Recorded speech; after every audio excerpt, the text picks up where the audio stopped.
Hello, my name is Patricia and I'd like to welcome you into my pod here in Zurich, Switzerland, where, as I record this, it's absolutely freezing. I went out for a bike ride this morning and without going into too many details, I had double everything on, but it was still rather nippy, particularly on the downhill sections. I had to go out and buy coffee, which I was very grateful for when I got home. Lovely and warming. Thank you to all of you who bought the pod a coffee and helped to make me warm. The rest of the coffee money will be going towards the website. I'm still interviewing developers to create it. For a non-techie like me, it's a real nightmare, but it has to be done. Now let me tell you what I've got for you today. Do you remember when Peter Jastermsky and Brian Rickett paid us a visit? It was way back in episode 23 of the 4th series. My goodness, well over a year ago. Doesn't seem that long. Anyway, there'll be a link in the show notes.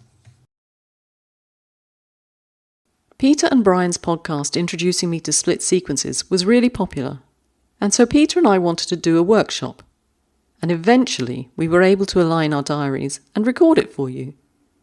So that's today's podcast. Creating it for you was a little bit daunting. You'll find out why later. I hope it's come at a good time for you, as we're accepting solo or collaborative split sequences for submission this month, from March the 16th to March the 31st. If you're too late, don't worry. Check out the submissions pages on the website. We will have another call out. Don't you worry. Just join in when you can. Also, if you are listening to this in March 2023, have you sent us your work for reimagining poetry? You have until the 15th of March. If you're too late, make sure you're signed up to our mailing. You'll get notification of submission topics and call-outs. And of course, you can always stop by our submission pages to see what we're up to. We love to read your work, but to increase your chances of acceptance, do have a listen to the podcasts. Read the show notes, because there are lots of examples of work that we've accepted in the past. And critically, read the submission guidelines. Which reminds me, have you had a look at our YouTube prompt for March yet? Written your haiku or senryu and put them in the comments. It's another way to get your work featured in the journal and on the podcast. Okay. So now, would you like to have a listen to Peter rather than me rabbiting on? Here you go then. Hope you enjoy it. And I really look forward to hearing what you make of it. Now, last year I featured Peter Jastermsky and Brian Rickett reading from their book Just, Dust and Stone, a book of their split sequences. And Tia Haynes, editor of Prune Juice, said of this book that it's nothing short of a masterpiece. Bold yet intimate, these visionary poems are pure magic, with intricate dynamics and seamless transitions. It is clear that Rickett and Jastermsky are not only masters of their craft, but also a powerhouse team, a must-read. And she was right. Now, the idea of split sequences proved so popular here at Poetry P that we instigated a special submission period last year, and you'll be pleased to know there are 2 more this year. Don't forget to check out our submission calendar for all that we read on the Poetry P website. And so I've invited Peter back to the podcast, and as a bonus, he can give you a kickstart for the next split sequence submissions. Details, along with details of Peter and Brian's book, are in the show notes, as always. You had questions after Peter's last visit, and I know he had some from would-be practitioners, so we've put them together, and I hope you enjoy what we come up with. So Peter, welcome back to P Towers and Poetry P. How have you been since your last visit? I've been doing fine. Writing some poetry, of course, and getting out in nature, and looking forward to a good 2023. Excellent. Aren't we all? Let's hope it's a good year for us. So, Peter, I told one of our listeners that we were going to be talking tonight, Jerome Berglund, who I know always enjoys a split sequence, and he's had some success getting them published. And his response was, Wow, that's so exciting, Patricia. Please thank him from the bottom of our community's hearts for introducing such a powerful approach and tool to utilize for collaboration. I think it's safe to say, Peter, he's a fan. Thank you, Jerome, and your community. Keep writing. So, before we head off on our Odyssey of questions, Peter, can I ask you to read one of your split sequences for us, just to get us in the mood? Okay, be glad to do that. This is a piece was published in McQueen's Quinterly, 2021. And I chose this one because people are curious as to what you can do with the form. And this piece is a little different, not everybody's cup of tea, but I'm going to read the seed haiku, which is really a haiku, pretty much. And then the three poems that go in between the three lines are definitely senryu. So I thought this was an interesting mix. See what you think. It's called The Bargain. After hours, unwrapping the stars where they fall. That's the seed haiku. Okay, The Bargain. After hours, Satan's holiday, mixing stripes with plaids. Unwrapping the stars, sharpened stake, poking through a new thesaurus. Where they fall, die laughing. We will when we want to. Peter, I very much enjoyed that. I found it a deliciously naughty story interwoven with the original seed poem. Thank you for getting us going. Now, I hope after that you're all fired up to hear what Peter has to tell us. So we'll begin. I'm going to put your questions to him and see where they take us. And our first port of call, Peter, are titles. Why do you consider them necessary? That's a very good question. Here's my logic on that. Since the split sequence creates a narrative, and the narrative becomes a type of storyline, in my view, the story could use a title. And rather than limit someone's understanding of what the piece is, I think the title would allow the author to slant the piece towards a specific meaning. Some pieces are kind of ambiguous, and the title would give a certain aspect and meaning to the piece. Or you can use the title to slant away from an anticipated meaning. So the reader might say, oh, this is about this. The title suggests another reading, another level of ambiguity within the piece. As you can see from my perspective, I like to have ambiguity in pieces, different readings, and so forth. So I guess to sum it up, a title can create clarity or mystery as is needed. Okay, so it's kind of a creative use of something other people would find, really limits things.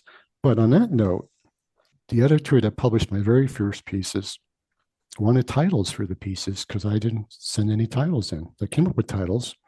And the next editor for journal number 2, even though I included titles, would never publish them, even though I said, publish my titles, please.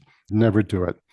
So honestly, if you can't come up with a title or you're really resistant to the idea, that might be the one piece of the form that we probably could live without because it's going to mean something to somebody. You just put untitled, but generally people have had no problems coming up with titles. So I think it works within the format. There's not a lot of rules. That's just one of them. We're going to talk a little bit about the rules towards the end of our chat today. So I want to go back to the bargain. And you just said a title can create clarity or mystery as needed. So how do you see the title in your piece, The Bargain? Which side does it come down on, clarity or mystery? I know where I think it comes down. I think it does both, actually. I think it summarizes it, but kind of vaguely. If you think about making a deal with the devil, okay, that's a bargain. Okay, so to me, it's the bargain that we make with the devil, or just kind of unconventional thinking and writing, which this stuff definitely has some of. Now, Patricia, you may have a completely different take on that, so I'd love to hear that.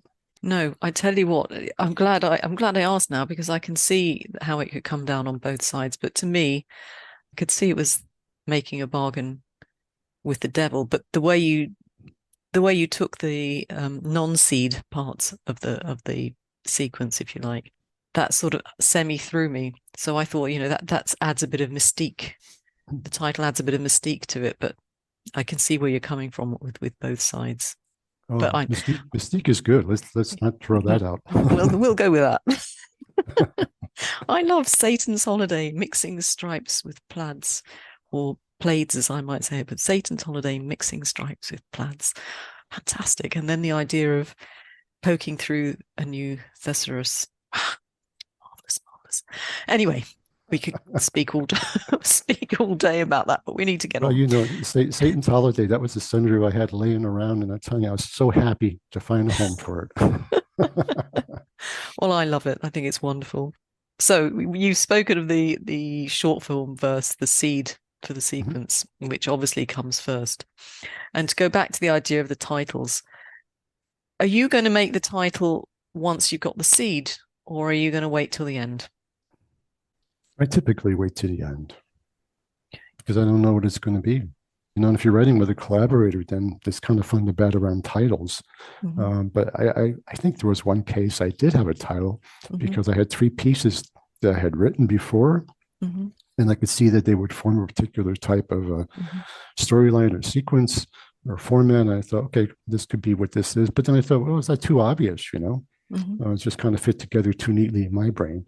But generally speaking, just write the piece and then think about, feel what it is about, and then use your title accordingly. And I was wondering if it worked differently if you were doing it on your own, because you might have some idea when you start out with the solo sequence where it's going to end up. Although it could be just like when you're writing a story, I suppose, a prose form story, that once you start, these things can take on a very different direction to the one you were anticipating at the beginning. Right. And typically, and I'm just thinking now, the title should not be a line from the poem. Or to reference something about the poem, but generally speaking, it's like, what is this thing about now? So let's move on to the verses themselves. A lot of people were wondering about the connections between them. Something that came up time and time again, certainly to me and possibly to you, is as we connect them, the verses that is, should our readers see and feel the connections? Yes, but what I think will actually happen in the process, would they start to sense the connection. They'll start to anticipate something. So I think it's more on that level. Like, what is this about? Where's this going? And so I don't think anybody would probably get to the point where, oh, I know where this is going. Because if it's that obvious, the poet might want to dig deeper next time or make it less obvious. But typically you get a sense of where it's going because you'd have an emotional response to haiku number one. The haiku number two, is that complementary or is that contradictory? And then I think it's more of a sense than more intuiting. You've sort of given us a clue here, but I'm going to ask the question anyway. How do we connect our verses? Do you have any advice for us there? Well, they link to each verse will link to the line above it. And sometimes I've noticed line three of a haiku sometimes will just sort of what I call roll into the next single line. It doesn't have to do that, but I like when it does. So it's almost like you could read it from top to bottom. So that's where you get multiple readings. It's like, wow, this links here, this links here. So within those 12 lines, you can get a lot of magic happening. If your lines don't roll into your haiku doesn't roll into the next line, so to speak, that's okay too. Because sometimes if it's abrupt, it's contradiction, then that feature works in there as well. Do you see it working as like a renku would, linking and shifting, or is it somewhat different? The poem that follows a single line links to that line, but no, the linking and shifting you see in renku or renge, it doesn't happen here. This is more of a narrative flow. And so you might get circular activity within the piece, but it's a whole different animal than renge and renku. Okay, and certainly less rules. Yay! I know. I don't like rules. Okay. You covered this before, but when you're writing with a partner, does someone have to take the dominant role, or are you just going to shoot the breeze as issues arise? Well, I've written with a number of people now, of course, much more so with Brian Rickett. And it's been my experience that whichever poet provides the seed haiku, that person typically takes the lead and sets the piece on a path. When Brian and I would write together, he might provide that initial seed haiku. I might come back with something where it's like, it was not what he was thinking, and vice versa, not what I was thinking. It's like, wow, okay, so we have an element here that's a little different. What do we do next? And so that was where the game aspect of this writing process came into play for me and for Brian. And for other people, it's like, wow, okay, so that's different. So it kind of, I think, heightens the experience a little bit. But there needs to be a leader. Otherwise, I know sometimes people just don't want to take charge, but somebody's got to take the lead at least. You know? Otherwise, you just kind of line them up on a page and hope something happens. But it's like when I say someone just needs to kick the ball onto the field. That's it. Mhm. You know, and after that, you know, it's kind of a team sport with two people. Now, it's interesting because I thought a lot about this for reasons that might become clear Okay. towards the end of the podcast. But when you're working with a collaborator and you send them the seed haiku, essentially you're working with a reader at the very beginning. Mhm. And we all know that our poetry is often read by someone else in a different way to that which we wrote it, a different meaning. They give it a different meaning to the one we were anticipating. So I'm really interested. What if your collaborator does exactly that? They've read it in a completely different way to the way you were anticipating, and they come back with something that is such a leap that you can't see the link, and ultimately you're going to write the next 3-line verse on the back Mhm. of that. What do you do? Do you sort of suck it up and have a go, or do you do something immediately? Well, my experience of collaborating with Brian, Mhm. he might send me something. It's like, that's a little, for me, that's a little tight. Can you loosen up the image a little bit? Mhm. And for me, I'd send him something. He said, well, it's kind of abstract. Can we get a little bit more concrete? And so we would just give some feedback back and forth about, is that something we can latch into what you just Mhm. offered? Okay. Um, Sometimes if something's like way off base, I might say, well, let's see what I can do with this. But sometimes you just miss the trapeze, you know. And then it's like, well, let's try either revising this haiku or just coming up with a different option, you know. That's all very well when you're writing with Brian, who you've developed a good working relationship now over some time. What if you're working with someone brand new? I have worked with a few brand news in the recent past, and I might Hmm. say they might give me a couple of pieces and see if any of these resonate Oh, with okay. you. Hmm. And I do the same, Okay. So which that's a is good piece of advice. Give a mhm, couple of pieces and see. yes. We're trying to make it a little bit shorter process for people. So don't agonize over it. Offer Hmm. somebody three pieces if you have them, and three pieces Hmm. from your collaborator, and say any of these. You know, maybe you get lucky and all three of them work, and you have three pieces going, or Hmm. you can plug in one of the other options for like the closing haiku. Try to keep thinking flexible about the writing process. You Yeah. know, but you have rules to constrain you, but you know, use collaboration imaginatively if you can.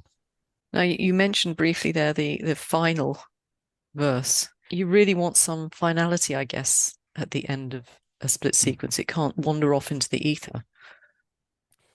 You know, wandering off in the ether probably is not a good idea. Neither is just sort of collapsing at the finish, just before the finish line. Really, really should nail the ending.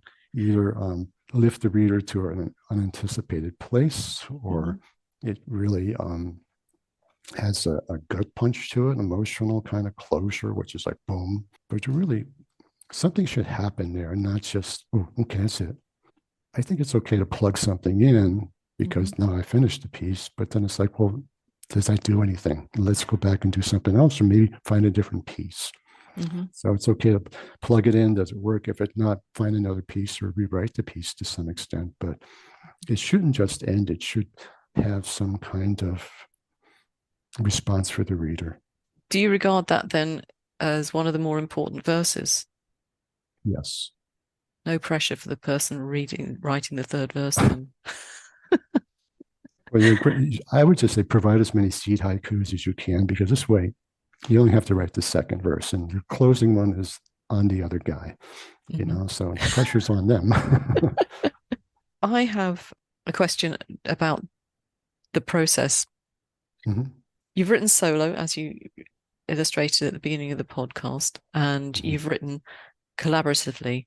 Do you have a preference? It really depends where I'm at that point. I do like to write solo. That's how I started, of course. In the beginning, there was just me doing it. I do Mm-hmm. like that process. And sometimes I will have several sheets of paper out with two or three going at a time if I have a pile of unpublished pieces. I just sort of play around with them, like putting a puzzle together. That's how I work. I like that. Not that I have piles of stuff around all the time. I'm not that prolific, but I can crank it out and then see what can I do with this for a split sequence. Mm-hmm. Okay. Um, I like collaboration. I find it can be tiring. I mean, you have to be in the mood to reach out, relate, connect, work with somebody else. Mm-hmm. Everybody I've ever collaborated with has a different work style, Mm-hmm. a different approach to it, different types of poems. So it's a fresh experience.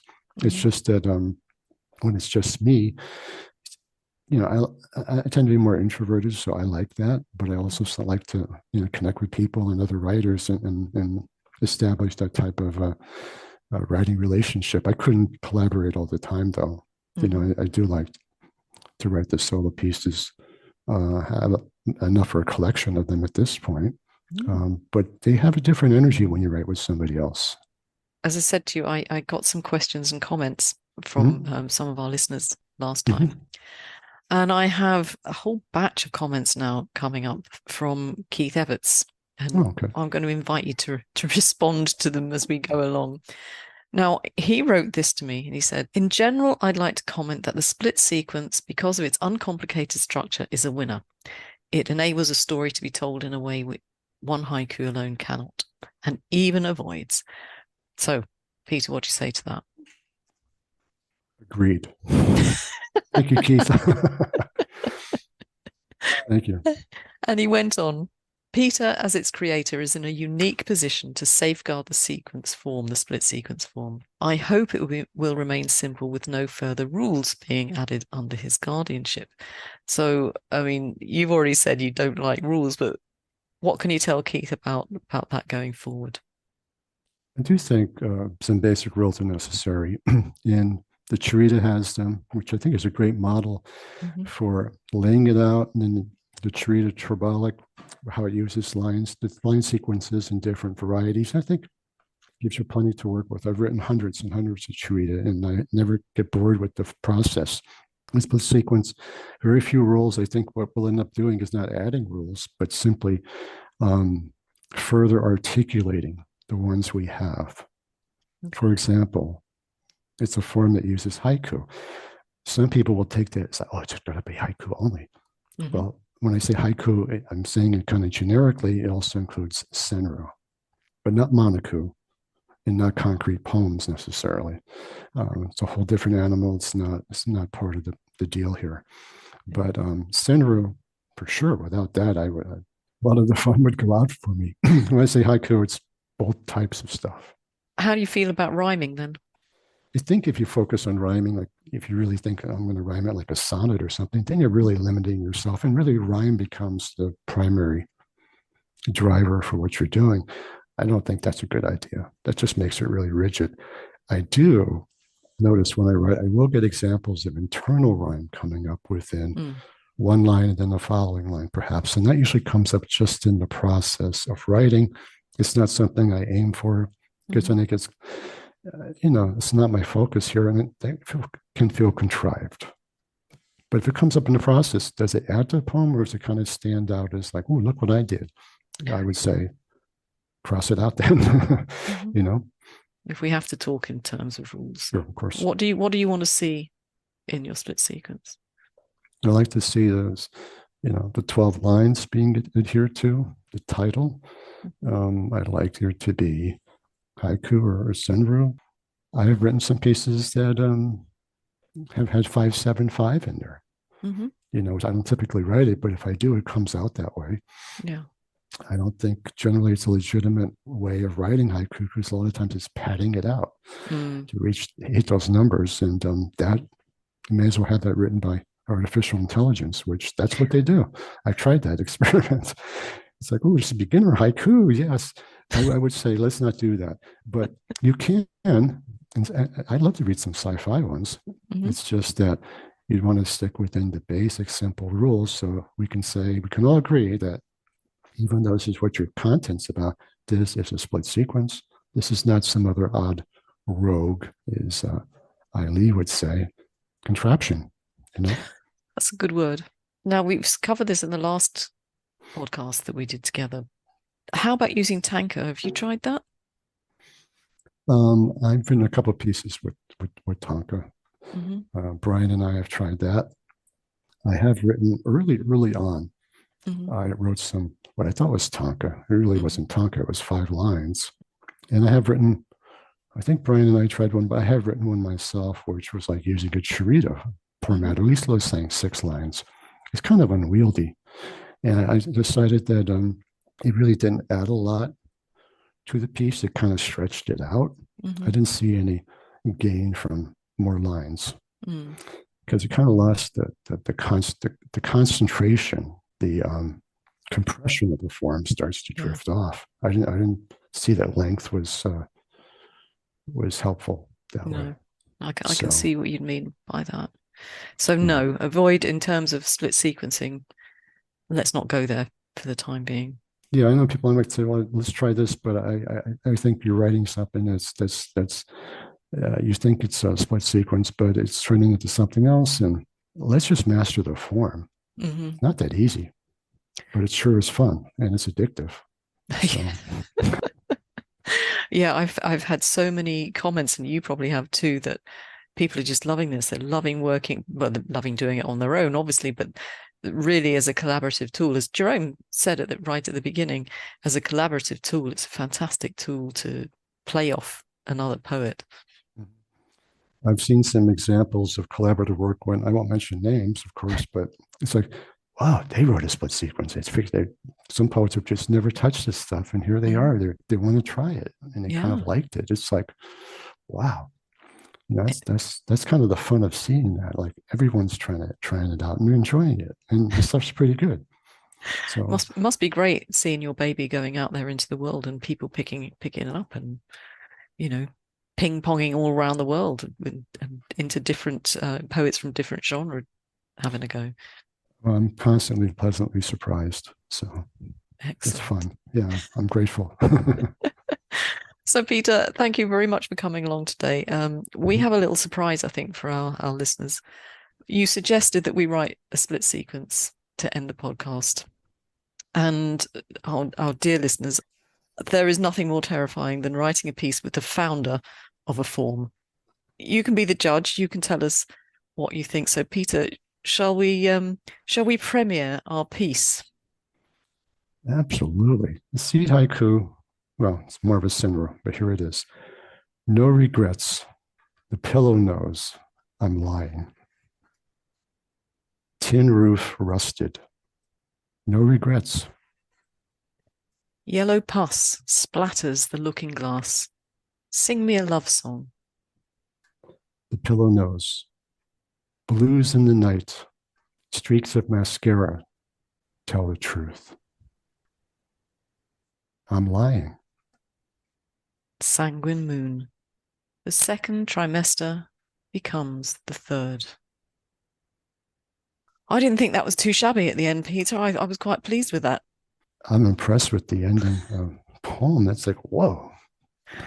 Oh. That really nailed it. Thank you. Thank you for your bravery.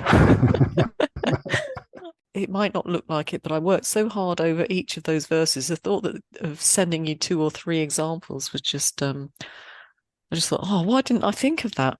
But never mind. We got there, and I'm quite pleased with the result. Yeah, it's fun. And like, you know, you really threw me with that first poem. It's like, oh, man, that's like visceral. What is going on? And I thought, I'm not sure what's going on. Several things. I thought, what can I do to follow up? So it did take me a while to come up with that second poem because I thought, I have to do that first one justice. So one thing I will point out that I really like how, there's really folding into the following line, like sing me a love song, and then it goes into the pillow nose. Mm-hmm. It's like, okay, that's not intentional, but it worked out that way. Mm-hmm. And then, tell the truth, and then it's into I'm lying. And then the big truth comes out. And I thought, wow, that just really has a nice flow to it, but also it sets up the piece differently. So I'm only pointing that out real specifically because if you're new to the writing the form, or you don't note that, that's just kind of a fun aspect to it. And one of the ways that this piece has energy and movement within it. And when you look for that, it's like, whoa, that seemed to be happening. And that's okay. So it just really worked out. I really like to tell the truth, and then I'm lying, and then the truth comes out. It's like, well, we didn't plan it that way, but it worked out that way. The synergy between two poets. So yeah, I sort of felt sorry for you after I'd sent you the first the first verse, which is why I was saying, if a poet really sends you something that you weren't expecting, where do you go from there? I was sort of half expecting you to come back and saying, "What are you doing?" I invite you to write again if you'd like.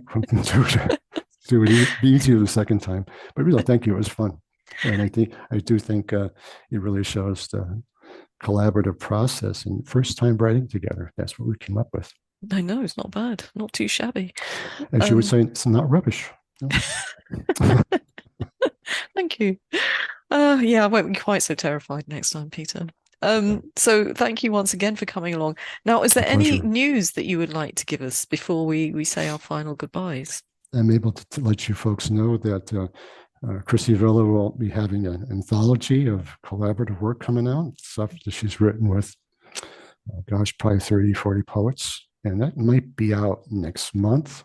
She's hard at work on that, and it sounds like it's going to be a real winner.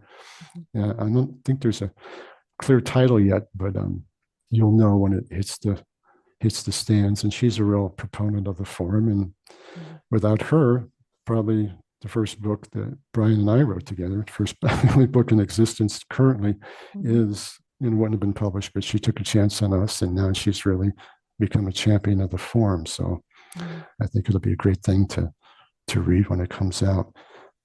I also have a collection of Monaku coming out probably within the next month, all solo Monaku, and that's going to be with Cyberwood Press, and the title is called Where Days Begin, and that will be available from Amazon and Cyberwood Press, of course. So grateful to them as well.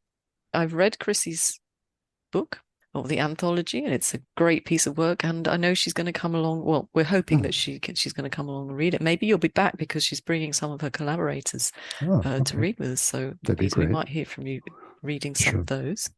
So thank you once again, Peter. Thank you for coming along today, and thank you for my terrifying but satisfying experience. And always goodbye. A pleasure. Goodbye, Patricia. Thanks, Peter. Now, thank you very much to Peter for coming along and giving us that workshop, and terrifying me at the same time. His book of Monaku, Where Days Begin, is out, and I'll have a link for you in the show notes. If Chrissy Villa's collaborative anthology is out, I'll do the same. If not, I'll keep you updated via the mailing and the podcast. Now, many of you have been commenting on the little book reviews I sometimes put in the podcast. And I have another recommendation for you. It's Julie Otsuka's The Buddha in the Attic. It's about mail-order Japanese brides and their life in the US. It's a history lesson, at least to me it was. It's a tale of the past that continues in various forms in the present day. It's written in a fascinating style. The narrator speaks for all the women in the book. And sometimes I suppose you could be forgiven for describing the prose as a series of lists. I've seen reviews that criticise the style as robbing the women of their individuality. I'm not going to spoil the ending, but if these women and their families were seen as individuals, the real life story probably wouldn't have happened. So I don't have a problem with that. In fact, I think she writes rather beautifully. Perhaps we as haiku poets can appreciate the light and dark in this novel, the sparsity of the writing, and read it as we do our haiku. I know it kept me intrigued all the way through, and I was disappointed when it was over. I can't wait to read her next book, The Swimmers. I'll put a link to the book in the show notes. If you use the link, it's not going to cost you more, but a few pennies will come the way of Poetry P. So thank you. So there we have it. If you haven't sent us your haiku submission this month, get cracking. You won't feel until the reading period is over. Once you've done that, you should have a look at getting your split sequences ready, whether you're writing solo or in collaboration. Now, what treats do I have in store for you next time? We're heading off to Texas to visit with Eve Castle for a little bit of haiku weather. That's all I'll say for now. Thank you for joining Peter and myself today. I really hope you enjoyed it. Do email me and let me know, or message me on Twitter. Post about the podcast on Instagram. Tag me. Thanks once again to Peter for giving us this workshop and for letting me create a sequence with him. So until next time, whether you submit or not, keep writing. Now, the show notes will be live on the website. And of course, if I've missed anything, you know what to do. Just email me. Our premiere effort will be in Failed Haiku in March. Thanks so much to them for publishing us. Ciao!